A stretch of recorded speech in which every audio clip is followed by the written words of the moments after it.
Hello, this is Josh from the Comic Book Collecting Quest, and today I'm doing another book report because I don't have a new haul to show off or anything like that, so I don't want to show off the same old books. So I'll do another book report. This one is House of Secrets number 36, a Mark Merlin mystery. The cover was detached. It's from, and this is cool. This is a dinosaurs. I don't know if those are stamps or what. We got her turned around here. So, what was September 1960 is what we have here. So this first little story here was Mark Merlin is approached by a witch doctor who wants him to come and I think these villages are being attacked by these creatures, and then he goes and gets himself possessed by this witch doctor by wearing this costume. And then his assistant, Elsa, I don't know if that's his girlfriend or his assistant or what. This is the first Mark Merlin story I've ever read. So Elsa, sees him succumb to the costume's evil, or possessed by the costume. And then she sees this mysterious fruit, gives it to Mark. Mark eats the fruit, and then he sobers up and realizes that the fruit was the antidote to these little flowers here that have brought him under the shaman's control. And now he frees everyone and takes the shaman under arrest or something. I don't know. This is a Brave and the Bold advertisement here. Join Cave Carson. I've never read a Cave Carson story. I read one Brave and the Bold. It was like an early one. I want to say it was like Brave and the Bold 8 or something like that. And it was a Viking. I think the cover was like the Viking and the story was like a Viking story. This is cool. It's like a what's wrong here, and there's several different things that are wrong, and then you can send in your little coupon here and 10 cents, and supposedly you'd get a ball pen and a notepad. And this story was kind of like they were trying to find this land of the lost, and you had to go into the sea and go into a cave, and it would bring you to this land with sea serpents and Neptune, I guess. I don't know. And then it appears there were aliens involved.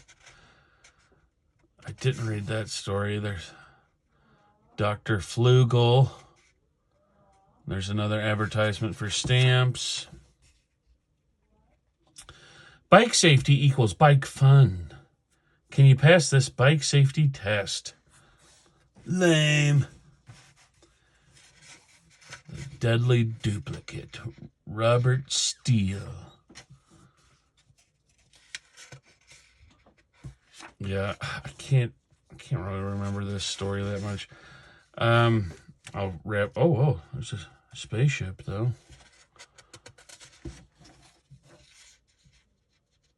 And a robot. Sorry, I can't really remember that story that well, so don't have much to say about it.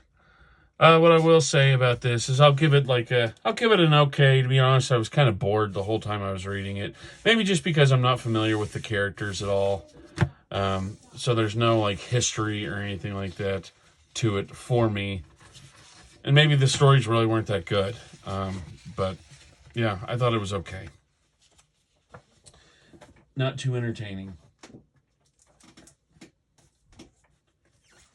Next up is, these are all in pretty rough shape. When it comes to 10 centers, Golden Age and early Silver Agers, I'm not too picky. So this is Superboy number 71. And, it's still attached. Barely. So this is Superboy 71 from March of 1959 or 8. I think that's 58. I can't really see that well. Okay, well, this one says 59 here, so we'll say it's March of 59. And this first story is he and Krypto do a body switch where Krypto gets into his body and he gets stuck in Krypto's body. And chaos ensues. He's trying to get, he wants to get out of Krypto's body, but Krypto doesn't want to return to his dog form because he likes being a boy. And here people notice something's up with Superboy because he's eating dog treats. And but then, Krypto also has the cunning of Superboy, where he's able to foil this gangster assassination plot that involved a dog and a machine gun. So he foils that. Way to go, Krypto or Superboy. And and here's Superboy is out on patrol and is distracted by a dog bone or a dinosaur bone. And then he runs into a thing of Krypton, a meteorite of Krypton, and then Krypto or Superboy can see with his X-ray vision that he needs help. And and he dips into a thing of lead and is covered in lead. The wondrous properties of lead, the life-saving properties of lead. And then he's completely covered in lead, and then he goes and pulls, somehow while he's completely covered in lead, pulls Superboy away from the asteroid. Excuse me. And Krypto, he sends this message to Krypto, and Krypto agrees to switch back. The end. Nice little peg story here. And then this one is Superboy is doing all these pranks and getting in trouble at school. And everybody's wondering what young Clark Kent... I have to point this out because... sorry, I was wanting to get a drink of water. I'm going to pause real quick and get a drink of water. Okay, I had to get something to drink. I'm recovering from COVID. I've never had COVID before until like a week ago. And it's now I can see it's pretty serious stuff. I wasn't hospitalized or anything, but I was pretty sick. I'm feeling better, but I'm not 100%, I can tell. Anyway, Superboy is causing all these pranks. What I want to point out is, in these, Superboy is young Clark Kent. I'm not too familiar with the character of Superboy, but he's young Clark Kent in these. So these are the adventures of young Clark Kent. So, that's unattached there. So he's doing all these things, get expelled from school, and then come to find out he's doing it so he won't be found out because there's a vaccination at school coming up, and he knows that, the needle won't survive trying to break through his skin, and that will give up that he is Superboy. It'll give up his secret identity. So that's why he got expelled from school. It's kind of weird, though. I don't know. He did like a switcheroo it was all confusing. Like, why didn't you just do the switcheroo in the first place? Why did you have to go through all that? But whatever, we wouldn't have this amazing story. And then this one is another Superboy. The Stolen Stunts of Super Baby. So where he's a super baby, and then his neighbors kind of figure out that he has superpowers. Excuse me. His neighbors find out that he has superpowers and start to exploit it for riches. And and they kind of use him. And here they're having him. I noticed. Excuse me, sorry. I noticed this a lot with the older Superman. There's a lot of crushing of coal to become diamonds. Superman does that a lot throughout the 50s anyway. And then there's a weird magician. And then his dad, that's what it is. Because his neighbors have figured out that he's got superpowers.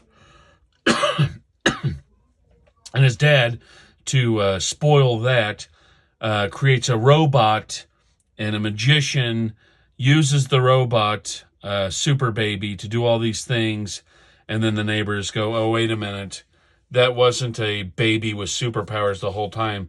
It was just a robot. How stupid of us. And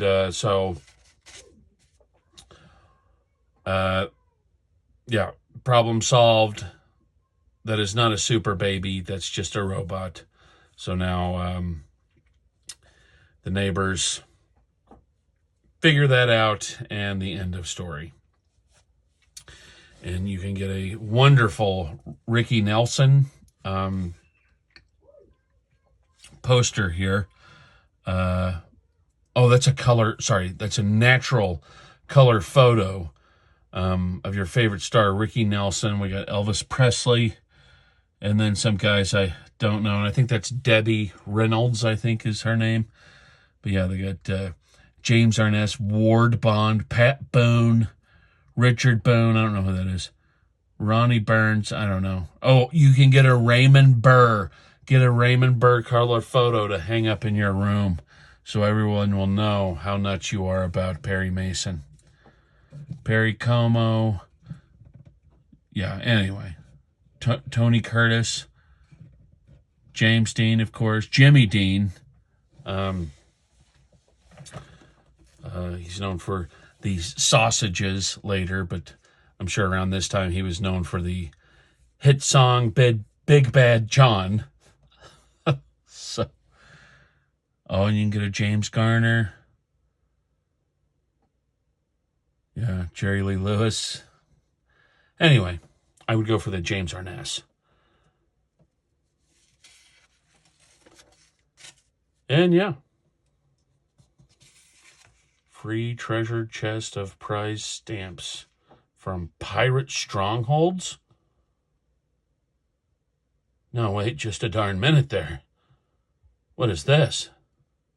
Imagine receiving free a whole treasure chest of stamps from a famous pirate stronghold around the globe. China, Trinidad, Madagascar. Oh my gosh, that sounds like one of the greatest things I've ever seen advertised in a comic. All right, moving along. I need to hurry up. And then I'll say that this was much like the last one. It was okay. Yeah. I think it was better than the last one. I'll say it was good. It was good. They're just, silly little stories. I've read a few Superboys, and they're all kind of like that. Just they're all people trying to figure out Clark Kent's identity when he was a teenager, and how he spoils that. Take another drink here. I always kind of thought that maybe I'd had COVID before and just didn't know it because I'm such a tough guy. COVID ain't affecting me. No, I was wrong. I just never had COVID before. Okay. Now we get to the good stuff. All right. Action Comics 271 featuring Voyage to Dimension X. As a Turtles fan, anything involving Dimension X, I'm sure is awesome. So this is Action Comics number 271 from December of 1960. Yes, and this has the Voyage to Dimension X storyline here. And this, I loved this story. This is this, little probe or spaceship floating around, and it's doing all these wonderful things for people. It's discovering oil. It's showing these people where some gold is. It's it's doing all these great things. So Superman wants to communicate with it, and then this being comes out and tells Superman that he needs to get inside of the spaceship to be brought to Dimension X. But then what we find out is that actually Lex Luthor has broken out of prison via a Lex Luthor robot that he's using to sucker everybody to think that he's in prison, but he's actually not. And he's controlling this spaceship. And then Superman... and then the spaceship is, once again, I think it's covered in lead or something like that. So Superman can't see out of it. But then Superman sees that something's going on. And it's suspicious. And then Lex Luthor, in the meantime, has a... I think it's either a Superman robot or it's a Superman body double.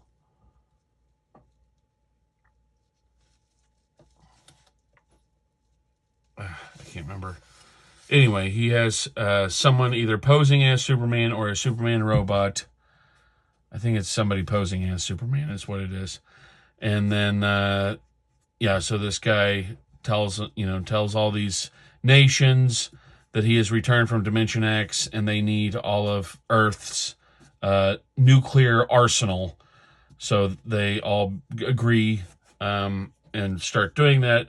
And unfortunately, the arsenal is going to go to Lex Luthor.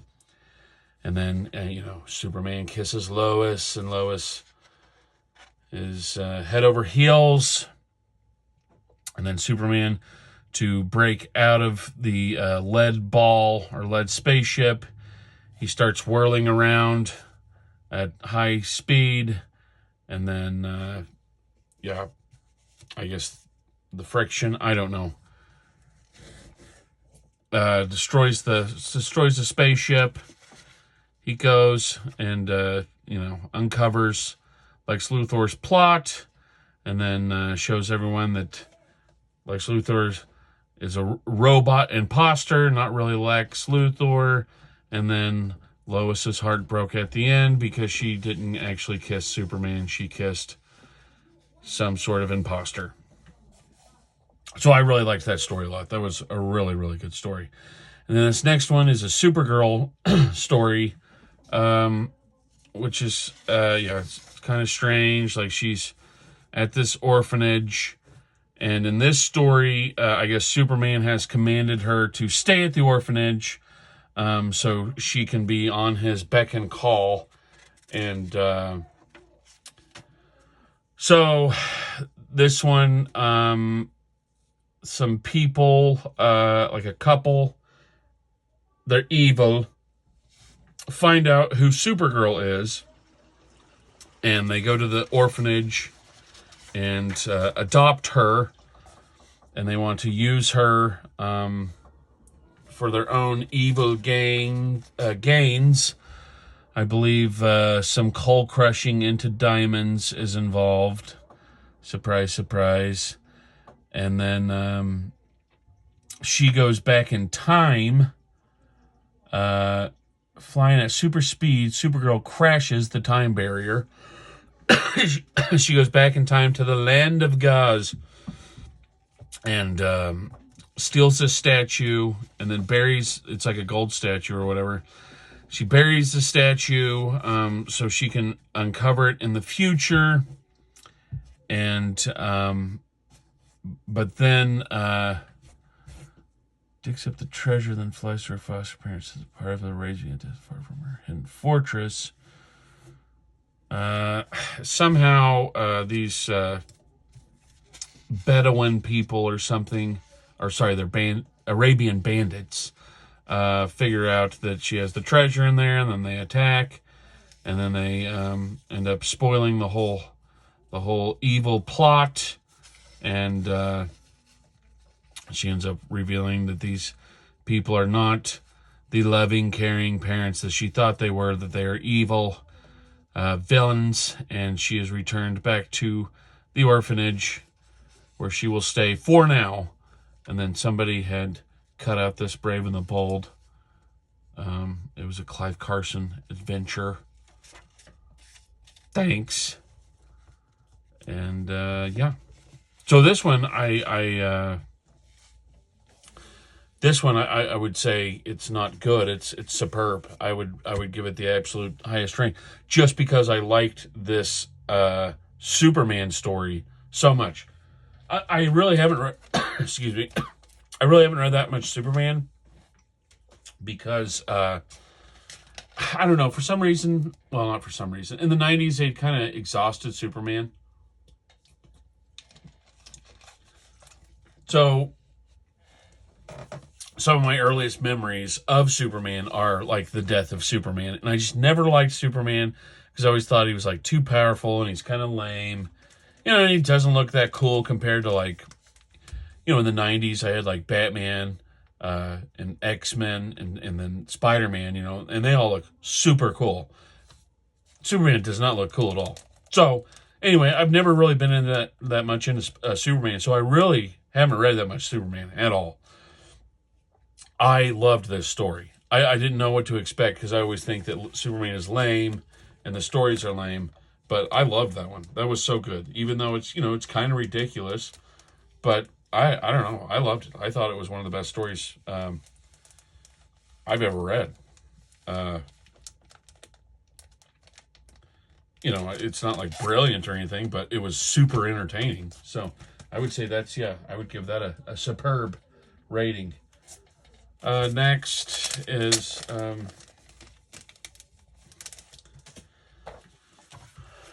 Action Comics 282. And then I think, I'm terrible at knowing stuff, but I think this is the last 10-cent issue. And, and then we have is it like, it's weird that it's 10 cents and it doesn't say still 10 cents. Oh, it does. It does big time. So this is Action Comics number 282 from November 1961. Superman's Toughest Day is the opening story. So yeah, he goes to the Fortress of Solitude, and then he checks out, what is this? The bottled Krypton city of Kandor, which will play a big part later. And so his Lois and Clark Kent are invited to a plastic factory or something like that. Meanwhile, Superman's got all this stuff he's got to do. So he has a Clark Kent robot accompany Lois. Where is he? This is where he like, he's like, Clark Kent, robot, do you remember your order for today? And he's like, yes, master, I am to clean the apartment, and later I will substitute for you on your date with Lois Lane. Love these robots. See, I love this. This is why, I don't know, maybe when I was younger I'd be like, that's lame, but now that I'm older, I'm like, God, that's awesome. A Clark Kent robot. I love it. So yeah, they go on a date to a plastic factory, and then some sort of plastic solvent gets spilled on robot Clark Kent's hands, revealing the metallic skeletal structure or whatever. So so he has to keep hiding his hands. Meanwhile, Clark's got all this super important stuff to do, like bring these dinosaur fossils to the school so kids can ride a real-life Triceratops. It's dead, though, don't worry. And meanwhile, this guy wants him to sign, but then he knows he'll reveal his, metal skeleton, but he distracts him. And then this one's weird. This is like some sort of missile test. And he has to, for some reason, pick up a building, fly through a statue of Superman, knock the top off of a mountain, do all these crazy, weird things. And then these natives end up seeing him at the end, which is still very strange. And then they end up drawing this weird picture of him. I don't know. I was like, that's a little weird. So, Clark Kent has time to, or Superman finally helps robot Clark Kent with his hands. Excuse me. And, robot Clark Kent is able to shake somebody's hand. And,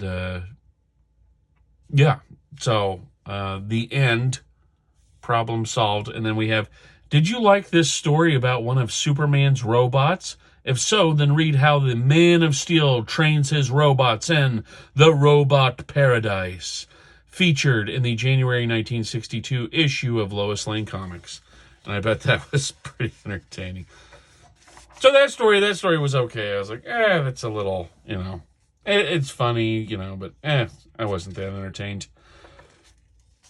And then we have Sagebrush Sam, Metropolis Mailbag. I don't think I read any of those. But this one, this story, this Supergirl story, was really, really, really good. It's the Supergirl of tomorrow. And so in Kandor, there's this evil, I don't know what her name is. Let's see, inside the evil girl scientist, Lesla Lar, okay. So once again, I haven't read much Superman, so I know you guys are like, God, this guy's an idiot, but I just don't know. But this is all new to me. So this Lesla Lar is an evil scientist in Kandor, and she's plotting to take down Supergirl. And by this time, I think Supergirl is now, adopted. She's no longer forced to be stuck at the orphanage by Superman. So, and also she doesn't have her Supergirl powers. And then she travels into the future with Superman and then gets her powers back while she's in the future. And she's like way in the future because there's these, there's these birds that had come from Mars whenever the Martians invaded Earth. They brought these birds with them. So she, captures one. And then she goes to this museum of like mutated animals. And then there's this assassin who's here to assassinate her in the future, and then she's brought down underground because there's a resistance to this. They're called the Unconquerables, are the underground foes of the clan of the clan of the censors and their chief, the All-Seeing Eye. And so they're a resistance to these, above ground rulers. And she assists in taking out the All-Seeing Eye. And then she takes this time machine that Superman had given her back in time. And then she finds out that, in fact, in the present day, she still doesn't have her superpowers. So She goes to the beach with her family, and then she sees this hunk, Dick Wilson, who's hitting on her, and she thinks about her boyfriends of the future, and she decides that she's going to give up being Supergirl, but then instantly she observes that she got her powers back, so she starts flying around. She gets with Superman, and then Superman once again runs into a kryptonite meteor and almost falls to his death, but then she saves him because for some reason she's not affected by it. And at the end here, this evil Leslie Lar is taken down by the Kandorian police, and they destroy her equipment. And then we have Lex Luthor.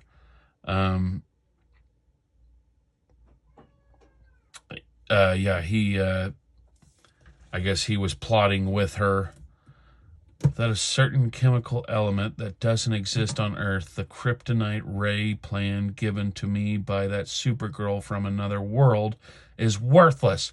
Why doesn't she come to see me again? Why? Luthor doesn't realize he has been dealing with a false Supergirl. So and in the future, Supergirl saw this statue of her, and it says Supergirl more powerful than Superman. And and she finds out that there's this this character here, and he's like a trickster from another dimension or something, and he's the one that gave her superpowers. It wasn't that she got her powers back; he just gave them to her temporarily. So we have more on that story, but I loved that Supergirl story so much. So I'm actually going to give this book a superb rating also, just because that Supergirl story was amazing. So good. Let me check my recording here. All right. We're still doing it. I'm going to do one last one. So I don't know. I guess now I like Superman as well, because those were two really good stories. Well, I say Superman, but the Superman story of that last one was okay. It was goofy, but that Supergirl story was really good. So this is World's Finest. Excuse me. 120. And this is World's Finest number 120 from September of 1961. And there's these like faceless creatures that come out, and they're like pure white and faceless. And anyway, Superman, once he like punches one, it steals his super strength. And Batman and Robin show up because they see that he's in trouble, and they start to assist him. And then this other one shows up that's pure white, and then Superman flies in front of it, and then it has Superman's flying power. So basically these beings are stealing Superman's powers, but they can't do anything with Batman because he doesn't have any powers. So so they both, go after him, and come to find out these two guys have found this like crystal or something like that will control. It's like an ancient crystal that they found in this castle, and it's controlling these golems or whatever they are. So they have, Superman's power. And it's really confusing, or not confusing, it's just kind of weird, like, what was that? So then we get, that's fighting Batman and all this. And then out of nowhere, Superman has the crystal, and then he explains that he'd snuck into their hideout when they weren't looking. And it was just like, okay, he kind of wrapped that one up pretty quickly without even, telling us that Superman was, investigating the... Yeah, it was kind of weak. And then we have a story by Tommy, or a story of Tommy Tomorrow, and the weapons that boomeranged. And this one, I liked this one. It was like a science fiction, science fiction story of that era, and I really like, really like science fiction stories of the era. So they have this like scientist that makes their weapons. He's like a Q character kind of. He's the one that's making their technology, and then they keep finding that all their weapons or their technology is a dud, and it almost kills them. And then they really find out that it was I'm trying to see if the guy says his name. Anyway, it was their some evil villain was disguised as their inventor or whatever, and but coming to find out they had known it the whole time because he wears glasses in the other pocket, and they foiled his plan and have captured him, and the day is saved. And then this last one was a Green Arrow story, which was kind of weird. Like Green Arrow goes on this like trip around the world hunting these beasts with these millionaires, and it's like Green Arrow and Bucky are with them, and they're playing like they're fools, like they don't know how to, like they've never been hunting before or something. So these guys are like hunting these animals for sport, and there's like a giant squid there, and Bucky and Green Arrow end up saving the day. And then here's like a white rhino attacks, and Bucky and Green Arrow save the day. And these people don't know that they're Bucky and Green Arrow. And then at the end, they there's some people that were aboard that are evil. I can't really remember, but they squashed the plane with some punching glove arrows and saved the day. And it was okay. It wasn't that great. So I give this one. I'll give it a good. It was good. Wasn't the best, so it was good. World's finest. Yeah. So. That was all for this week. There's a bug or something. And then, so I'll just put these up here. I would rate these both. These are both really good, superb. The first story in this one wasn't so good, but then the Supergirl story was amazing. And then this one, the Supergirl story wasn't that good, but, excuse me, the Superman story in it was amazing. So, yeah, I really enjoyed those. That's all I've got. I went a bit long, but they're kind of longer comics, and I struggled through it with my voice because my sickness I'm still recuperating from. But all right, everyone, keep on collecting. Thank you.